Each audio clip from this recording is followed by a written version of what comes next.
St Patrick's Cathedral in Dublin, also known as the National Cathedral and Collegiate Church of St Patrick, Dublin, or in the Irish language as Ard-Eaglais Naomh Pádraig, founded in 1191, is the largest church in Ireland and one of Dublin's two Church of Ireland cathedrals. It has a 43-metre spire. Christ Church, the other cathedral, is the diocesan cathedral of the Diocese of Dublin and Glendalough. Background: unusually, St Patrick's is not the seat of a bishop, as the Archbishop of Dublin is his seat in Christ Church Cathedral. Since 1870, the Church has designated St Patrick's as the national cathedral for the whole island, drawing chapter members from each of the 12 dioceses of the Church of Ireland. The Dean is the ordinary for the cathedral. This office has existed since 1219. The most famous office holder was Jonathan Swift. Status equals. There is almost no precedent for a two-cathedral city, and some believe it was intended that St Patrick's, a secular cathedral, would replace Christ Church, a cathedral managed by an order. A confrontational situation persisted, with considerable tension, over the decades after the establishment of St Patrick's, and was eventually settled, more or less, by the signing of a six-point agreement of 1300, Pacis Compositio. Still extant, and in force until 1870, it provided that the consecration and enthronement of the Archbishop of Dublin was to take place at Christ Church. Euro records show that this provision was not always followed, with many archbishops enthroned in both, and at least two in St Patrick's only. Christ Church had formal precedence, as the mother and senior cathedral of the diocese. Christ Church was to retain the cross, mitre and ring of each deceased Archbishop of Dublin. Deceased archbishops of Dublin were to be buried alternately in each of the two cathedrals, unless they personally willed otherwise. The annual consecration of chrism oil for the diocese was to take place at Christ Church. The two cathedrals were to act as one, and shared equally in their freedoms. Over the following centuries, the two cathedrals functioned together in the diocese, until in the period of disestablishment of the Church of Ireland, the current designation of one as the Cathedral of Dublin and Glendalough, and one as the National Cathedral, was developed. History Pre-Reformation Period In 1192, John Cummin, first Anglo-Norman Archbishop of Dublin, elevated one of the four Dublin Celtic parish churches, the one dedicated to St Patrick, beside a holy well of the same name and on an island between two branches of the River Poddle, to the status of a collegiate church, that is, a church with a body of clergy devoted to both worship and learning. The new collegiate church fell outside the city boundaries, and this move created two new civic territories, one under the Archbishop's temporal jurisdiction. The church was dedicated to God, Our Blessed Lady Mary and St. Patrick on March 17, 1191. Cummin's Charter of 1191 or 1192, which allowed for a chapter of 13 canons, of which 3 held special dignities, was confirmed by a papal bull within a year. The 13 prebendaries attached to the church were provided with archiepiscopal lands. Over time, a whole complex of buildings arose in the vicinity of the cathedral, including the Palace of the Saint Sepulchre, and legal jurisdiction was divided between a liberty controlled by the dean, around the cathedral, and a larger one belonging to the archbishop, adjacent. While it is not clear when precisely the church was further raised to the status of cathedral, a unique move in a city with an existing cathedral, it was probably after 1192, and Cummin's successor as archbishop, Henry de Lowndes, was elected in 1212 by the chapters of both Christ Church and St. Patrick's, this election being recognized by Pope Innocent III. See below for more on the question of status. Henry granted a number of further charters to the cathedral and chapter between 1218 and 1220, and one of these in 1220 created the office of dean to head the cathedral, the right of election being allocated solely to the canons of the chapter. The basis of the present building, as noted, the largest church in Ireland, was built between 1191 and 1270, though little now remains of the earliest work beyond the baptistry. Much of the work was overseen by the previously mentioned Henry of London, a friend of the King of England and signatory of the Magna Carta, who was also involved in the construction of Dublin's city walls, and Dublin Castle. an order from King Henry III in 1225 allowed the collection of donations from across the island for reconstruction for a period of 4 years, and the work, in the early English Gothic style, lasted at least until rededication in 1254. The Lady Chapel was added around 1270. In 1300, Archbishop Ferrings of Dublin arranged an agreement between the two cathedrals, the Passis Compositio, which acknowledged both as cathedrals and made some provision to accommodate their shared status. For more, see status below. In 1311 the medieval University of Dublin was founded here with William de Rochard, Dean of St. Patrick's, as its first chancellor, and the canons as its members. It never flourished, and was suppressed at the Reformation. From the mid-14th century, and for over 500 years, the north transept of the building was used as the parish church of St. Nicholas without. The tower and west nave were rebuilt between 1362 and 1370, following a fire. The name commemorates Thomas Minot, Archbishop of Dublin 1363–75, who oversaw the rebuilding. From the very earliest years there were problems with seepage of water, with a number of floods, especially in the later years of the 18th century, caused by the surrounding branches of the River Poddle. Even in the 20th century, it is reported that the water table was within 2.3 meters of the floor. This situation ensured there would never be a crypt or basement area. Reformation Period. After the English Reformation, St. Patrick's became an Anglican Church of Ireland cathedral, although most of the population of the surrounding Pale remained Roman Catholic. During the confiscation process, some images within the cathedral were defaced by soldiers under Thomas Cromwell, and neglect led to collapse of the nave in 1544.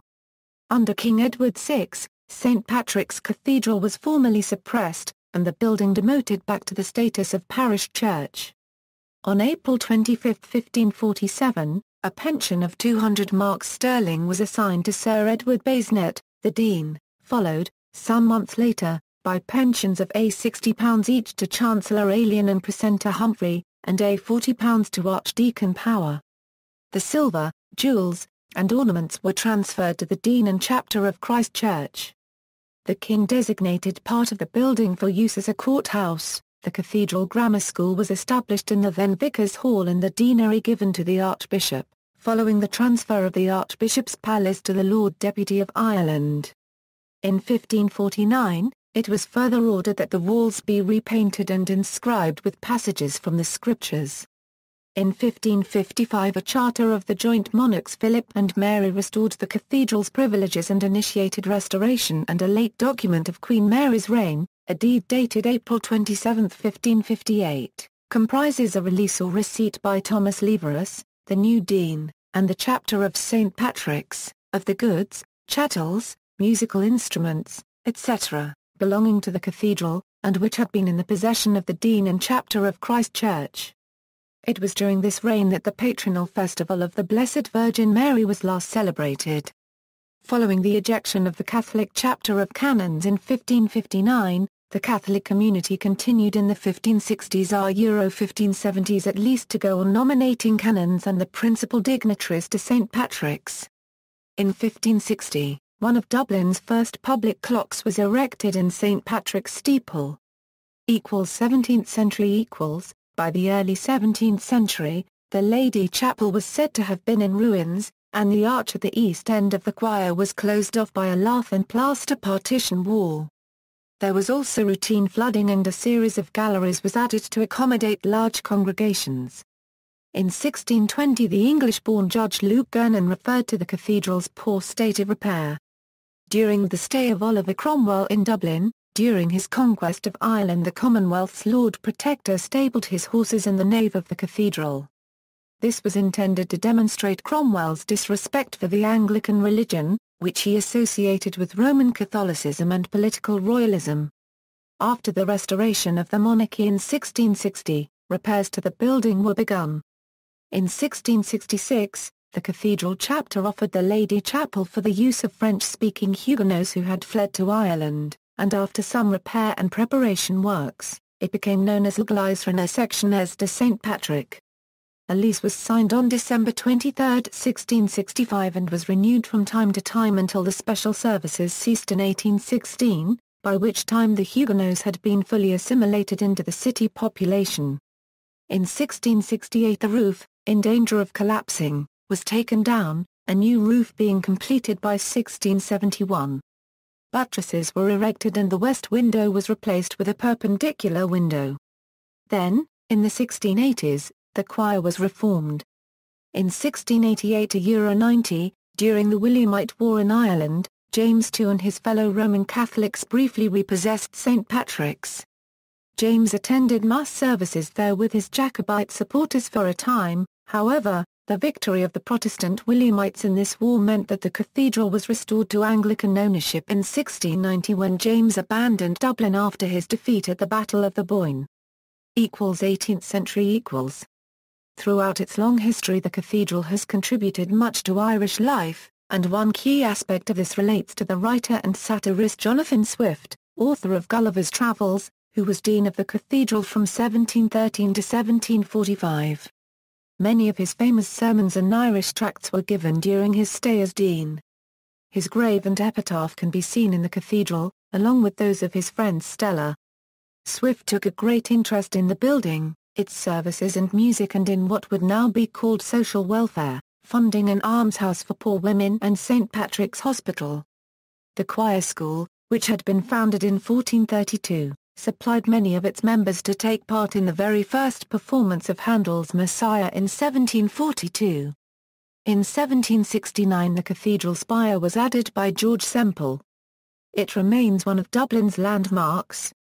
In 1792, divine service was temporarily suspended due to the poor condition of the south wall, then 60 centimeters out of perpendicular, and of parts of the roof. Chivalric chapels, Knights of St. Patrick. From 1783 until 1871 the cathedral served as the chapel of the most illustrious Order of St. Patrick, members of which were the Knights of St. Patrick. With the disestablishment of the Church of Ireland in 1871 the installation ceremony moved to St. Patrick's Hall, Dublin Castle. The heraldic banners of the Knights at the time of the change still hang over the choir stalls to this day. Knights of St. Lazarus of Jerusalem. The cathedral contains the so-called Dunsany Chapel, which is the spiritual home of the military and hospitaller Order of St. Lazarus of Jerusalem. The decoration of the chapel was provided for by Randell Plunkett, 19th Lord Dunsany, who established the Knights of St. Lazarus in Ireland in 1962. The cathedral is used for investiture ceremonies and the Dean of the cathedral is an ecclesiastical commander of the order. 19th century. By 1805, the north transept was in ruins and the south transept was in a poor condition. Urgent work was carried out to the nave roof, held up by scaffolding. In 1846, the post of Dean of St. Patrick's was united with that of Dean of Christ Church, a situation which lasted in law until 1872. An attempt at major restoration began under the direction of Dean Pakenham, limited by poor economic circumstances. The Lady Chapel was restored, the floor reduced to its original level and other urgent matters were at least partly addressed. In the mid-19th century, a Celtic cross was found buried near the cathedral. This has been preserved and it is thought it may have marked the site of the former Holy Well. The major reconstruction, paid for by Benjamin Guinness, in 1860 €65, and inspired by the fear that the cathedral was in imminent danger of collapse, means that much of the current building and decoration dates from the Victorian era. Medieval chantries were removed among other actions, and few records of the work survive today. Though the rebuilding ensured the survival of the cathedral, the failure to preserve records of the scale of the rebuild means that little is known as to how much of the current building is genuinely medieval and how much is Victorian pastiche. Sir Benjamin's statue by J. H. Foley is outside the south door. His son Arthur came in for humorous but gentle criticism when he donated a stained glass window of Rebecca at the well. Its motto read, "I was thirsty and ye gave me drink." In 1901 his son Edward created the adjacent St. Patrick's Park from an area of decrepit housing, and donated a new set of bells to the cathedral. The other great change for the cathedral occurred in 1871, when, Following disestablishment of the Church of Ireland, the newly independent Church and General Synod finally resolved the two-cathedral issue, making Christ Church the sole and undisputed cathedral of the Dublin diocese, and St. Patrick's the national cathedral. Present. The cathedral is the location for a number of public national ceremonies. Ireland's Remembrance Day ceremonies, hosted by the Royal British Legion and attended by the President of Ireland, take place there every November. Its carol service, celebrated twice in December, including every December 24th, is a colourful feature of Dublin life. In Saturdays the autumn of each year the cathedral hosts over 12 ceremonies at which new graduates of Dublin Institute of Technology receive their degrees. The funerals of two Irish presidents, Douglas Hyde and Erskine Hamilton Childers, took place there in 1949 and 1974 respectively. At President Hyde's funeral, the whole of the Irish government and opposition contingent, bar Noel Browne and Childers, stayed out in the foyer of the church. This was because at the time of the funeral, the Holy See forbade Roman Catholics from entering churches that were not Catholic.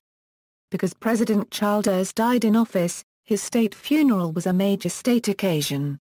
The attendants included King Baudouin of the Belgians, the Vice President of the United States, Spiro T. Agnew, Earl Mountbatten of Burma, British Prime Minister Harold Wilson and former Prime Minister Edward Heath.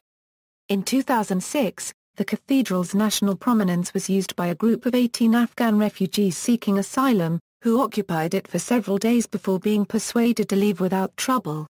Governance = Dean and Chapter = The cathedral is headed by the Dean and governed by the entire chapter, originally 13 in number and having been as many as 30, now numbering up to 28, whose foundation and members' rights derive from the Charter of 1191 as approved by Pope Celestine in 1192. According to the Church Constitution, the Dean is the immediate ordinary of the cathedral for the purpose of directing the clergy and official and ordering the services. However, all other matters relating to the cathedral and not otherwise provided for shall be determined in chapter. The members of the chapter, which today represents in part the whole Church of Ireland, hold one of 4 dignities or special offices, or one of 24 prebends, as noted below. One prebend is reserved for the Archbishop of Dublin, an unusual arrangement which is only actively used for elections of the Dean. Of the 13 original prebends, several were later reallocated, new ones created to replace them, and later, yet further prebends were designated. For many years, the chapter comprised the 4 dignities, the Archdeacons of Dublin and Glendalough and 24 prebendaries, but the archdeacons ceased to be members based on those offices in the late 19th century. Cathedral group of parishes as part of a reorganisation of city-based parishes, several were attached to each of the Dublin cathedrals. The St. Patrick's Cathedral group of parishes has one other operational church, St. Catherine and St. James, Donore Avenue, which is the working centre of the parish. Current offices Dean. From 1220 to 2007, the Dean held the prebend of Clondalkin, and churches at Kilbury, Clonwaine and Clonardmargery, all later in the parish of Kilbury. In 1228, the Church of Torlot was attached to the deanery. In October 2011, the Dean is V. Stacey. Precentor, the precentor was given the prebend of a portion of Lusk in 1191, and in 1218, the churches of St Andrew in Dublin, and Ard-Eaglais. After several changes, a portion of Lusk was left. In October 2011, the precentor is R.C. Reid. Chancellor, from 1218 to 2007, the Chancellor held a prebend of Finglas, and the churches of St Martin's and Collegiate, though the latter ceased by 1280. By 1280 also, St Martin's no longer provided revenue but St Werburgh's replaced it. In October 2011, the Chancellor is S. A. White, Dean of Killaloe. Treasurer, this office originally held the Church of Cloncan and the prebend of St Audens, as well as the Rectory of St Mary's. Ballamore Eustace later replaced Cloncan, and part of Lusk, St Audens. In October 2011, the Treasurer is H. E. Finlay, Canon of Windsor. Taney, this prebend, relating to an ancient rural diocese, originated with the 1191 Charter, was given to the Archdeacon of Dublin about 1275, and became independent in 1883, when the office of Archdeacon of Dublin ceased to hold a place in the chapter. As at September 2011, the Prebendary of Tainny is a Warren, rector of Tralee. Newcastle, County Dublin. This is a prebend since at least 1227, and was held by the Archdeacon of Glendalough from 1467 to 1872, when that Archdeacon ceased to be a member of the chapter. As at September 2011, the Prebendary of Newcastle is I.M. Ellis, rector of Newcastle. Kilmactaway, this was made a prebend circa 1366, was attached to the office of precentor for a time, and became independent in 1467. Prebendary of Kilmactaway as at September 2011 is Archdeacon G. L. Hastings, Galway. Swords has been a prebend since the original charter of 1191. As at September 2011, the Prebendary of Swords is G. J. O. Dunstan, Shankill. Yago, this has been a prebend since 1191, and was for over 600 years in the patronage of senior Irish aristocrats. The Prebendary of Yago at September 2011 is M. C. Kennedy, rector of Lisnadal and Kildorton. St. Auden, after over 200 years as an adjunct to the Treasury, this became an independent prebend in 1467. The Prebendary of St. Auden as at September 2011 is J. P. Barry, rector of Comer. Clwmethen has been a prebend since the 1191 foundation. At July 2007, the Prebendary of Clwmethen is P. K. McDowell, Portrush. Wicklow, attached to the Archdiaconate of Glendalough from the early 14th century to 1467, this has since been independent. Prebendary of Wicklow as at September 2011 is S. E. Dugan, Balham. Timothen, a manor estate, rather than a church, was attached to the archbishopric until 1247, and has since been independent, though until disestablishment, often vacant. As of September 2014, the Prebendary of Timothen is Canon Paul Willoughby, rector of the Kilmacomage Union of Parishes, Cork. Mulhudart has a history intertwined with the prebend of Castleknock, the two having been designated from at least 1230. J. M. Catterall, Mostrim, is Prebendary of Mulhudart as at September 2011. Castleknock, with a history intertwined with the prebend of Mulhudart, this has been designated since at least 1230. As at September 2011, the Prebendary of Castleknock is R. E. B. White, Movady. Tipper, this has been a prebend since at least 1227. Prebendary of Tipper as at September 2011 is J. D. M. Clark, Navan. Tassagard, this has been a prebend since at least 1227.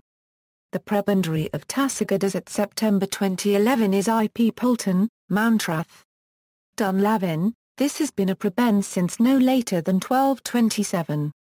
At September 2011, the Prebendary of Dunlavin is A. H. N. McKinley, rector of Hitechurch. Maynooth, a prebend since 1248, the right of presentation was long held by a lay person. Prebendary of Maynooth as at September 2011 is M. Gardner, parish of St. Catherine and St. James with St. Auden. Howth was one of the founding prebends, and at any early stage, the archbishops removed the prebendal church from Ireland's to Howth village. The Prebendary of Howth as at September 2011 is M. S. Hart, Dunfannet. Rathmichael, this has been a prebend since 1227 at latest. At July 2013, Prebendary of Rathmichael is C. W. Mullen, Dean's Vicar. Monmonach, originally part of the Economy estate, which supported cathedral operations, this became a lay-appointed prebend but was a regular prebend by circa 1227. The Prebendary of Monmonach is T. C. Kinnean, rector of Helens Bay. Tibkevin actually comprised two prebendaries from the early 14th century to circa 1600, lying in the remote parts of County Dublin later separate from the main county, between Kildare and Wicklow. As at September 2011, the Prebendary of Tibkevin is a Warren, rector of Tainny Parish. Donaghmore, this was a prebend from at least 1267. The Prebendary of Donaghmore as at September 2011 is E. R. G. West, E. Nicegallen. Staganhill, named as a prebend in the papal bull of Celestine III. This does not seem to have functioned independently until 1303. The prebendary of Stagan as at September 2011 is P. J. Knowles, Dean of Cashel. Cualawn, after the impedance of the prebend of Timothon, and following a gap, from 1317, this prebend without a church provided a seat for the Archbishop of Dublin at the chapter, used only at the election of a dean. The prebendary of Cualawn as at September 2011 is the Archbishop of Dublin, M. Jackson.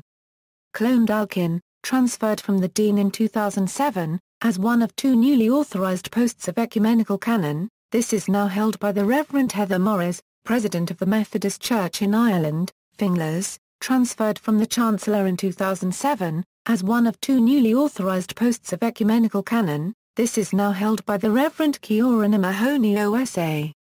Ecumenical canons as noted above, in late June and early July 2007, St. Patrick's appointed two ecumenical canons, one Presbyterian and one Roman Catholic, who can be invited by the dean to say morning or evening prayer in the cathedral, read Holy Scripture and assist at baptisms, marriages, funerals or celebration of Holy Communion, as well as participating in the meetings and decisions of the chapter. Notable features. The cathedral, which generally receives no state funding, welcomes all, with a chapel for those who come simply to pray and a small fee for those who wish to sightsee. The cathedral website mentioned in 2006 that visitor numbers had reached around 300,000 a year. Legend has it that St. Patrick's was the origin of the expression chancing your arm, when Gerald Marcubed Fitzgerald, 8th Earl of Kildare, cut a hole in a door there, still to be seen, and thrust his arm through it, in an effort to call a truce in the Butler-Fitzgerald dispute with another Earl, James of Ormond, in 1492. Burials There are over 500 people buried on the site, many under the cathedral's floor and more outside in the graveyard.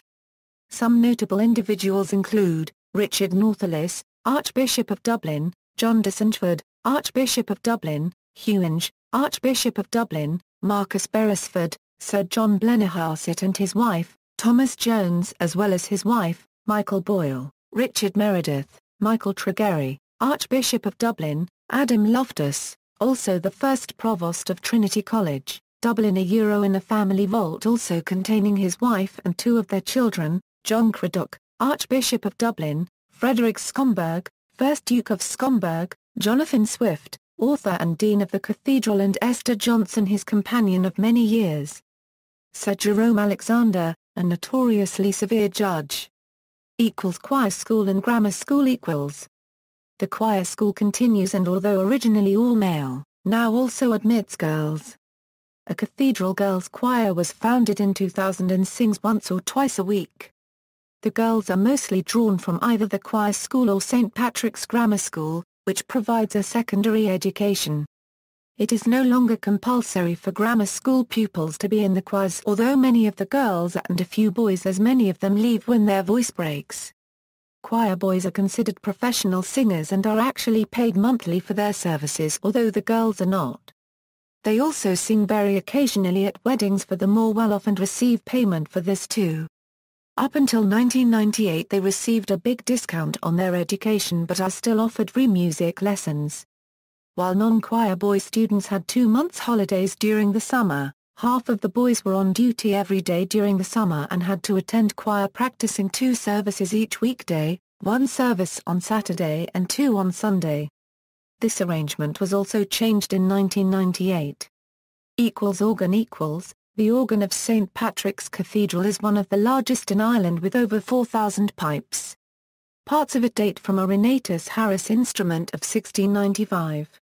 The organ was rebuilt in the 1890s by Henry Willis and Son, in consultation with Sir George Martin.